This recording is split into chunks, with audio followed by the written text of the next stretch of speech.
Hello and welcome back to CTRL-AC. My name is Cole. And I'm Andrew. CTRL-AC is the podcast where we talk about annoying little car recalls. Like when your frame snaps in half. And I personally find it annoying when my truck frame snaps. Yeah, just a little problem. And you can just go to the shop, get it fixed, get a whole new truck because yours is totaled out. We'll get into that in a little later because that's the story right there. So last episode we talked about Logitech's Forever Mouse idea. They were talking about like a subscription-based mouse, and we had like a whole rabbit hole of how and why that wouldn't work. Because it's a mouse with a subscription service. Right. It's just a horrible idea. It just doesn't make any sense. Yeah. They walked that back hard. Yeah. So Logitech's CEO went on Decoder. Nilay Patel said like, subscription mouse? And she said, yeah, I could see the possibility. And then Logitech quickly said, there are no plans for a subscription mouse. So basically that woman is fired. She probably got in trouble for that because the entire internet or all of tech Twitter was in an outrage about this. Yeah, I don't know. It's not something I want to see, so I'm glad Absolutely this is not debunked pretty quickly. But we had a pretty strong take on why a subscription mouse would not work at all. I don't know. Locking hardware that you pay for is just not something that sits right with people. It's like with the Xeon, you have to pay for like hyper-threading. The Xeons are software locked? Yeah. There's no way. Some of them are. I don't remember if they actually did that or that was like an older thing, but something like that. Yeah, I don't know. You pay for the whole... I mean, that's like... Imagine all MacBooks shipped with like a terabyte of storage and you had to pay in your laptop settings to unlock the rest of the storage. It's like a built-in iCloud storage. Yeah. You're out of storage. Upgrade or pay for iCloud. So that pay or pay. Terrible. At least it'd be there though, and you don't have to, buy a whole new laptop. And maybe it'd be cheaper. Honestly, if that was the case and all MacBooks had a terabyte and it was just locked, I probably would have already paid the money to unlock the rest of mine. Right. Maybe that's not a bad idea. It's not a bad idea. Don't give Apple any more subscription ideas. You know what? Who else needs some ideas? Is also a bad idea? Yeah. The new Dodge Charger Daytona Scat Pack, whatever. We talked about the Charger Daytona, the electric charger, a long time ago. When it came out, what was that, 6-7 months ago? Long time ago. And we have a full video now of what is it called? Fratsonic exhaust. Fratsonic exhaust. Chambered exhaust system. So we'll go ahead and play what the exhaust sounds like. It's not an exhaust. It's your aftermarket sound solution. It's really more of an aftermarket sound solution.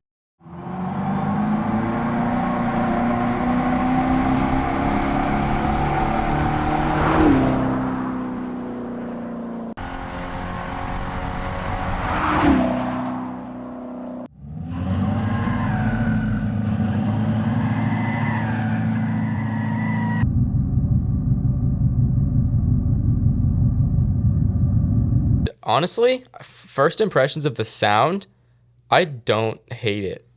It's 128 decibels. Which is not insignificant. It's the same volume as a stock Hellcat exhaust. Mm-hmm. So it's not quiet. You will hear this thing going down the road. For sure. I don't know. It sounds a lot less electronic than it did when it first came out. Yeah, they've definitely done quite a bit of fine-tuning on that. It is responsive to the way you drive.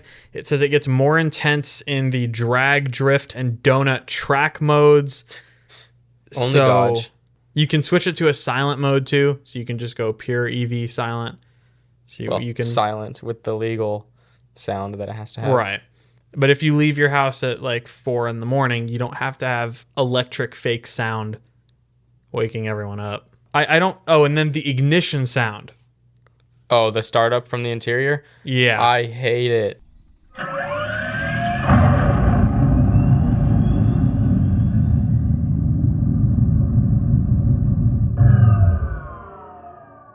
That sounds really cheesy. It's so Just bad. it sounds like a movie theater. Sounds like a video game. Video game. Not good. But I'm sure you'll be able to change some of this stuff. I don't know. It sounds like a spaceship. If you can change it though, like I don't know what you'd change it to.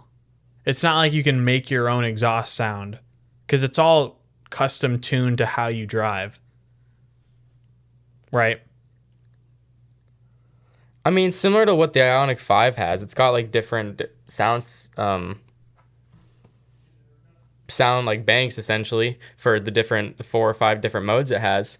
I'm sure you'll be able to like download a repository of sounds because it's just ECU throttle based control. Right. That changes the sound and volume. Because I don't think it actually changes the sound and volume because it's just audio. That probably just changes the pitch and does some like audio tuning to give it the engine sound, right? Right. Otherwise, it would just sound the same every pull you did with no difference That at would all. be worse than nothing. Right. Just it would sound just like a game. Like it sounded Like like a the first mobile game. It sounded like the Need for Speed games from Yeah. like mid 2000s. But I'm sure you'll have some customization with this. I'm sure you'll find aftermarket sound solutions from companies like Borla that'll sound pretty good. I think the Ioniq 5N is way better though. Oh, 100%. I love the Ioniq 5N. The rest of the Daytona specs are out. It starts at 59,000. The Scat Pack is 73,000. 670 horsepower, all-wheel drive, 3.3 second 0 to 60, 317 mile range, 100 kilowatt hour battery, 350 kilowatt charging, and then the weight. You ready? 5,800 pounds. So it is 600 pounds heavier than a Tesla Model X. Taking the boat meaning to a whole boat new to its level. absolute How much is the max. new M5? 5400? Oh, I don't know. Probably looks like a tank. M5. 5390, yeah. This is even heavier than that. And that was a boat. Yeah. So now all the M5 memes about it being a boat have been This is crazy. replaced by the more Dodge boat memes. If you weigh 160 pounds, then the whole car is 6,000 pounds. Yep. This thing's got to have some torque, though, I bet. That is really heavy. Because based off of the video, it looks like this thing has an all-wheel drive option. It does, yeah. So I'm surprised it doesn't launch harder than 3.3 seconds with it weighs all-wheel 6,000 drive. pounds. That's true. It has to move 6,000 pounds of metal. I mean, I'm sure on a prepped drag surface with drag tires, it'll take off pretty quick, but... Or not at all, it wouldn't move. This, I don't know, that's really It melts heavy. itself to the strip. It gets better, though. It has a feature called Active Vibration Enhancement that will make the car feel like it has a vibrating V8 engine. It's got controller rumble built in. Yeah. It's got little DC motors with little counterweights all over it. Like the whole car will just shake if you want. I don't know. This all sounds super gimmicky. It's so cringe, dude. That's what they said about the Ioniq 5N. It turned out to be incredible. But I don't know if this is going to be the same. Hyundai's also a Korean brand, and this is American, so we'll see. Click on the tweet, though, that I have linked in the story from Sawyer Merritt. It shows the interior of this thing, which is top-notch. The interior looks sick. Ooh, It looks just like the new Mustang interior. that's nice. It really is. The steering wheel looks like it's straight out of the Grand Wagoneer. Like all of those parts are shared. The cruise control parts, like all that looks right from Jeep. Yeah. And then the screen does not... It reminds me of second. the new Integra Type S screen. Hold on. Look at the screen. Look at the left. That looks like the ZDX Blazer Lyric Prologue. It has the line down the left. Dang it, Mopar. It's just a Blazer EV. The well, whole thing. okay, well, hold on. It could just be the same, like the software they're using. It probably is, but they kind of copied that design. It has physical climate control buttons. That's a win. Those are touch capacitive buttons. Those are not physical buttons. But physical at all. Any sense of It's physical not on is a fine. screen. Yeah. The gear selector It's a physical knob, which is nice instead of buttons. And then your motor start stop is like a cool Yeah, it's like a little spaceship Tron button. electric spaceship. Just the startup sound is I wish they atrocious didn't from the do that. interior. It makes it sound really... It's so... I'd be embarrassed to start my car.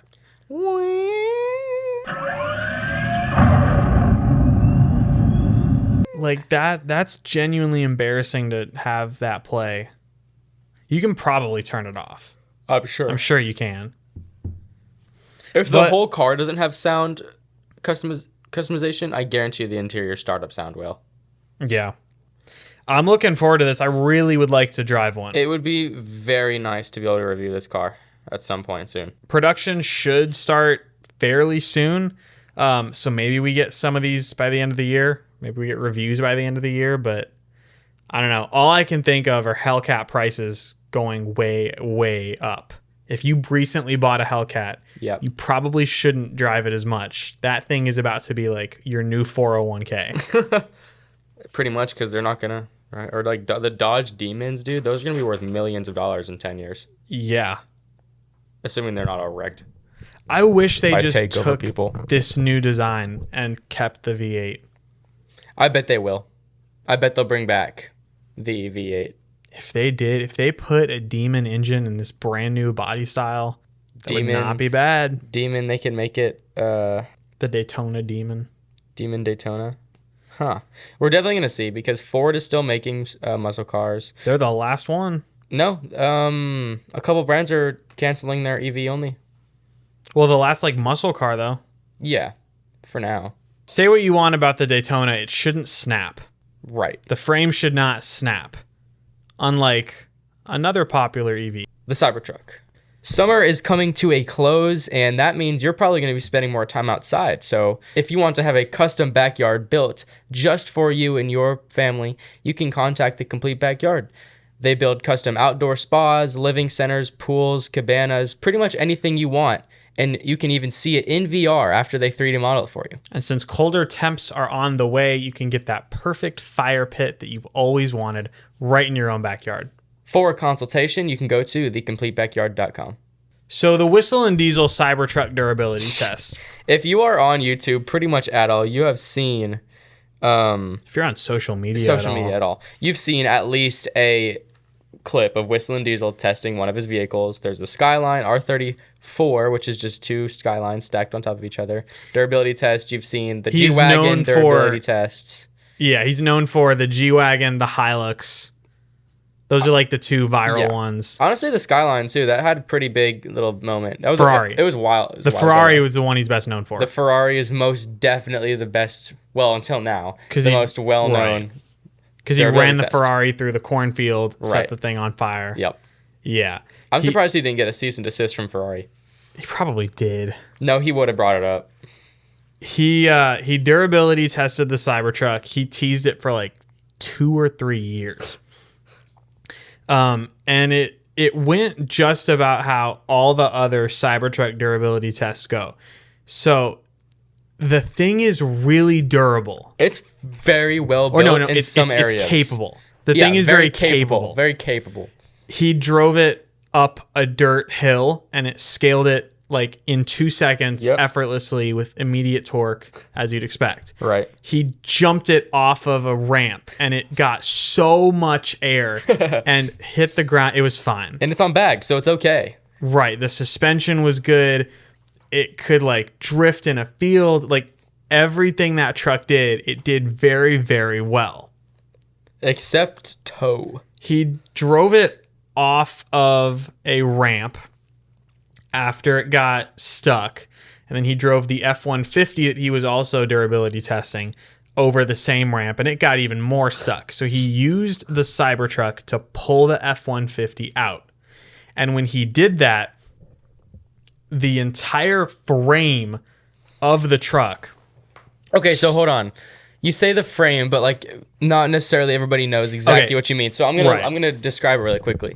So on the Cybertruck, it's the stainless steel body on the frame, and the frame goes from the front of the car. It's just a big rectangle. It comes back behind like the frame of a car, It's all aluminum, which makes it light, but not very durable, right? The tow hook is part of the frame, not a stainless steel thing that's bolted to the frame. It is built into the frame itself. The actual where you put the tow hitch, right? And if your frame, your aluminum frame, experiences a lot of load, such as an F-150 being jostled around a little bit, or even on a trailer, a tire popping, or you running over like a piece of like a log, your frame and trailer are both going to be gone. Yeah, when he pulled the F-150, the whole bumper came off. Yeah. And the hitch came off with it. And it was concerning because the hitch is attached to the frame. That's a unibody frame. That's what you want, by the way. You want your hitch attached to the frame. Well, no, not necessarily. Every hitch is bolted on to the frame, not one with the frame. Well, yeah, connected to some, like, you want it with the frame. Right, but not one full piece. He didn't tie it to the bumper because the bumper flew off. Right. So it looked like he just tied it to the bumper.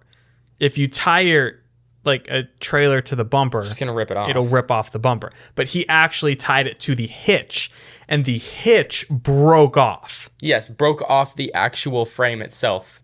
Like the full hitch. Mm-hmm. So when you're towing something, or at least if you're doing what he did, when you're towing something, it probably wouldn't happen because the trailer's on wheels. There's a lot less resistance. He just pulled. The F-150 was on wheels, but it was stuck. Right. He got a driving start and pulled really hard at a stationary object. So that amount of weight was many times more than. Right. Obviously, this isn't just gonna happen. But that's something that other trucks can do. Right. You can just run, you can tie. That's how you get cars unstuck from mud. Yeah, you pull really hard, and what it usually does is it just stops really hard and lifts the back of the truck off, off the ground. Mm-hmm. That's like normal truck. You've seen that happen, I'm sure. You just watch Matt's off-road recovery, and he does it every time. Yeah, people tie their cars to a tree stump, and they do that, and it just pulls the back off, and then they do it again. Mm-hmm. It doesn't rip the tow hitch off. It doesn't rip the frame apart.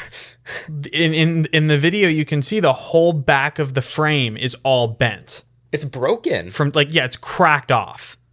It just broke it off the frame. Yeah, it's not good. He says in the video he reached out to Tesla and was like, look, this is very, very bad. They just ignored Y'all him. need to fix this before people tow their expensive stuff with this truck. Right, because imagine you've got a full-size trailer, like a car trailer. Imagine you have a fifth wheel, a 35-foot fifth wheel on the highway. That thing breaks off. If you let's say a log or a ladder falls off a truck that's next to you, goes under your wheel, bumps that trailer up. That's a lot of load that's gonna pick the trailer up and slam it back on the ground. Or you hit a pothole, or you hit a really hard pothole. Your trailer is gone. If your 20,000-pound fifth wheel flies off your that's horrible. Your $500,000 truck and trailer or car and trailer or like you said RV fifth wheel, not good. No. Not good at all. The truck's rated to tow 11,000 pounds. I don't know. Jerry Rig Everything has Cybertruck towing videos where it effortlessly tows his electric Humvee on the back, and it does that fine. But in this one video where it was really stress tested, whole thing snaps. I wish he would have done the same thing immediately with the F-150. I wish he would have done the same thing, because if the F-150 withstood that same thing... Oh, yeah. The F-150 definitely lost majority of that. The actual tests he did, not the yoinking a truck out of the pothole. To be fair, though, he used a base model F-150 against the Cyber Beast. Right. If you bought a Raptor R, that would have been the same price. That probably would have... that was the most I think that was one of the top comments is the Raptor R would have been much better for this video. Same horsepower number, 700. That would have, the suspension's a lot better on that.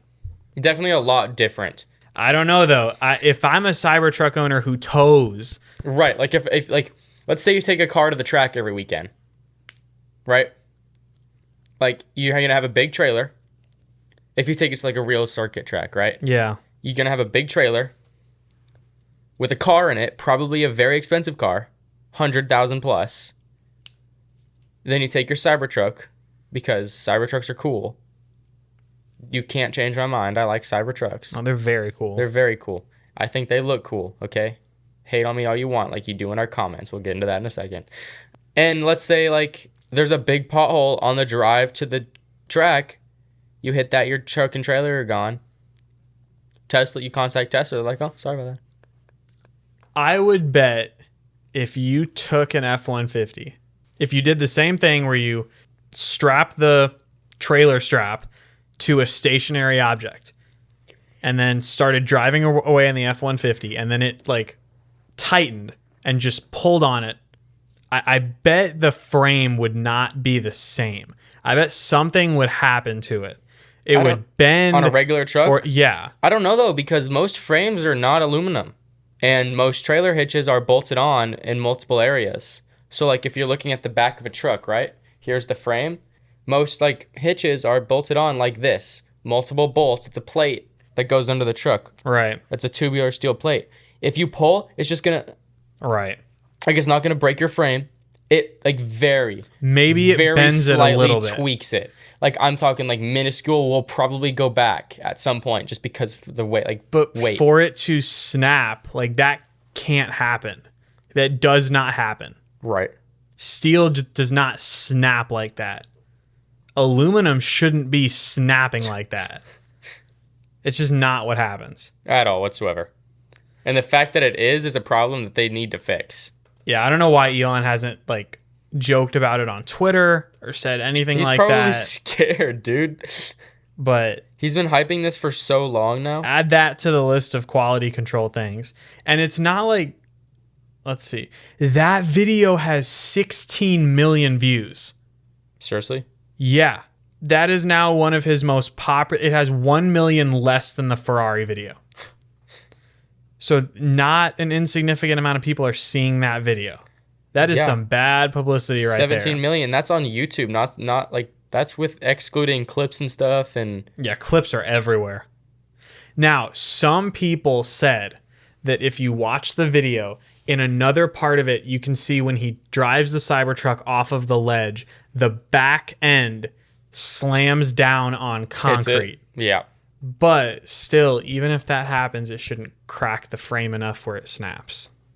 Like if you do that in a truck, it'll just bend the frame a little bit because steel bends, aluminum does not. It doesn't snap. That's bad. Very bad. In every other portion of the video, though, the truck was great. Yeah. He strapped C4 to the door, and it blew through the F-150 door, and it only made a dent in the Cybertruck door. Like, all of that, super impressive. He did slam the door, though, and it, like, broke the interior wall of every door on the Cybertruck. But Tesla. Yeah. To continue the trend of electric hate, I thought we would end this episode by simply reading some of our fans' wonderful comments. Our fans' comments. So it turns out the average person does not like electric cars. What we've learned. We post a lot of EV content on our YouTube because they're electric cars and we do tech. Makes sense. Right. People hate that. So we're going to read some of the comments, and we're not going to like rudely respond, but we will somewhat sarcastically respond to the hate comments. So hold on. With are we gonna do the ZDX first?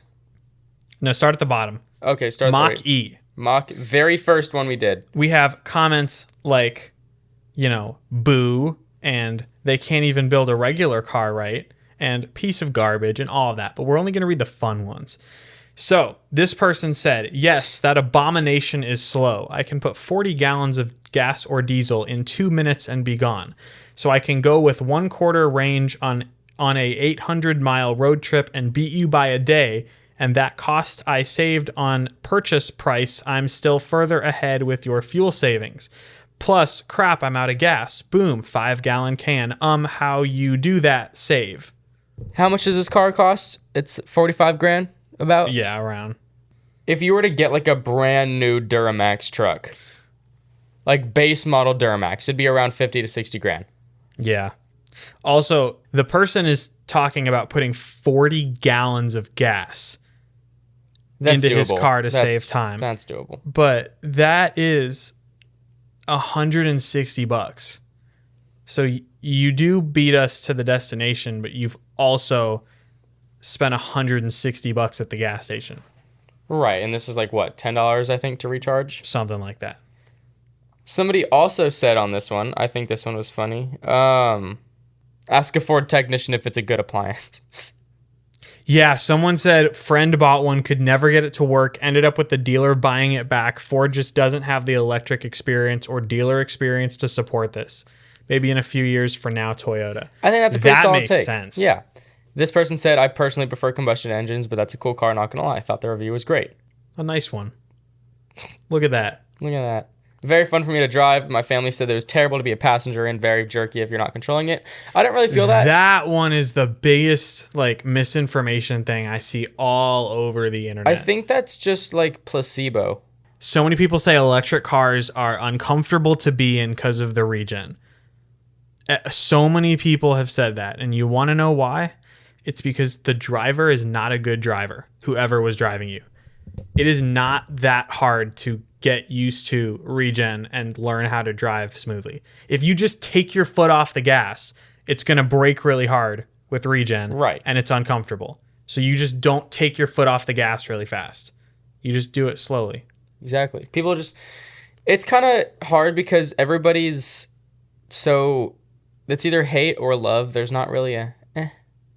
Yeah. And it's the power of friend recommendation too. Like it could be the most reliable car on earth, but oh, my neighbor had one and they didn't like it. The neighbor having that car and not liking it trumps every good review of the car. Yeah, pretty much. So on our next video, it's the Model 3. Somebody said on our Model 3 video, dang, one part that controls everything, hate to see the replacement cost. So at first glance, you'd think that comment, like, yeah, it's a big screen that Tesla has that controls everything. It's a Tesla product. It's probably going to be expensive. It's like $200 for a brand new one. Also, the thing that controls everything is like all of the computer stuff. It's the computer with the Ryzen 5. That doesn't just die. Right. Like, if it does, that's a much bigger electrical issue that you need to fix. You could say, oh, your car's powered by an engine. Well, if the engine breaks, you have to buy a new engine. Or fix it, which is just as expensive. No, you don't buy a new engine. You just replace the part. Right. It's the same on the electric car. You just replace whatever part is broken in there. Because the whole thing doesn't just spontaneously die. Somebody said, big sister, there are no males in the Tesla family. I thought yeah, that was and funny. then we have drive it into a lake. Stupid, junk, trash, and is trash, laughing emoji. And it's still garbage, exclamation point. And it's still garbage. Yeah. So me and you saw the Nissan Ariya at the car show, the Texas car show this year, right? We saw it. We were like, hey, that's a pretty cool car. We were able to review one and after the car show, and we thought we took that opportunity because we thought it was pretty cool because that's like Nissan's first major electric car, yeah? Because the Leaf is not right. The Leaf doesn't deserve to be a thing in general, and it was actually pretty impressive for a budget car. And there was only one comment on this video, but somebody said looks pretty decent. Once the range gets to about 500 to 600 kilometers, I'd consider buying the Ariya. Also love how the buttons are integrated on the dash, and I hope it becomes more common. Like we saw in the new Charger, the touch capacitive buttons. Yeah. I'm not a fan of those, but it's much better than a screen. Yeah, and then on the F-150 Lightning, Ford really dropped the ball. The ugliest, most expensive piece of junk ever. Sorry, I used to be a Ford man. And then I said, thankfully, a lot of the great features get carried over to the regular F-150. And he said, all Ford products, complete garbage. So you can't. Once people are set on electric car or set on hating electric cars, you can't get them to not. Yeah. One person said it can't tow for bleep, the whole point of a truck. And I said, tows 10,000 pounds pretty well, but the range suffers a lot. And then they said, exactly, it can't tow. But a diesel's going to burn more diesel towing. Your gas car is going to burn more gas towing. It's going to put more load on the transmission, on the engine than it can handle usually. It's going to require more power. Sure, It's going to drop the range on electric car because motors are a little more, they require a little more power. You can't tell me your F-250 diesel range doesn't go down when you're towing. Right. That's crazy. I get the charging taking a while. That's just something people are going to have to get used to, unless it gets faster. pile of junk. Stop trying to justify this. All of that. We also did the Rivian R1T, and that got a lot of feedback. I think this was one of our best performing videos. Our most viewed. So we got flashlight in the door, such a small but beautiful thing, and that was, nice little feature. Gee, such a big bed. You could probably carry a toaster in that. Okay. It's a 4.5 foot bed. It's basically just a short bed, like Nissan truck at that point. Right. This video, I didn't see a lot of hate on this. Why are so many sitting brand new in lots? Yes. They said, why are so many sitting brand new in lots? There's not a Rivian dealership. China can remake this at half the original price. Not the Chang-Li. The Chang-Li is not the same as the Rivian R1T. Okay, listen. The Chang-Li is almighty, and it was only $6,000. I think we iterated that very well in this video. Like, the bed is small. Maybe you could roll up a cyber quad in the back of that thing, like size-wise. It's got that cute little inner storage thing. It's 4 doors. It's a crew cab. It's a big truck, realistically. It's got decent range. It's Rivian, Rivians are very well made, It's too. the best EV I've ever driven. 100%. That's what's so hard to communicate to people, too. Mm-hmm. Like, all of the people commenting on these, and we love y'all, by the way. We're not being mean. We're simply saying that before you start hating on a car, you really should see the car in person, drive the car. 100%. Because usually sometimes it's as bad as you think in many cases. But in the case of the Rivian, for example, not a pile of garbage. It was actually an incredible car. Mainly what we're trying to say is it's hard for us to portray how well or how poor a car performs based off just us talking about it, because they're also not reviews. We've only had them for an hour. It's more of just a mini first impressions. That's why we go over specs and the whole thing. Yeah, so it's not here's what it's life dailying this for a month straight, right? Right. And then, we don't have the capacity to do that right now. In the podcast, after we've driven the car for 30 miles or so, I'd say about 20 to 50, anywhere between there. Then we can say suspension's pretty good. Mm-hmm. It handles well. You can't do that after one drive. Right. Or it's hard to. It would not be ethical. Because you have to get used to the way the car drives, because you're just going to start you're going to go to the habits of driving your car, and you're going to realize you have to change some the way you drive, right? Driving every single car is different no matter what. I went from a Civic Si to a Miata. Rear-wheel drive versus front-wheel drive versus rear-wheel drive. I had to completely relearn how to drive a car. Yeah. It's so different driving cars that you don't daily, because they're not the same at all. None of them handle the same. None of them drive the same. We've both had the opportunity to drive many, many cars. Yes. So that's kind of nice. It kind of helps with that. But you cannot review a car in 30 minutes. You can't give an accurate review of the thing. That's why every article you'll see from me, every video we do, it's all impressions. Pretty much. If it's a review, we've had the thing for at least a full day of testing. Like the headphones. Right. That was it for this episode. Shorter one. Lots of talking rabbit holes. We would love to review a Cybertruck and pull something really hard. Or not, because we don't want to break it. See if we can snap that frame in half. So if you want, you can message us on the platform with the CEO that has created the worst frame design for a truck. Pretty much. I'm at ColdWW Web. I'm an Utterly Drew. We will see y'all on the next one. Be careful towing.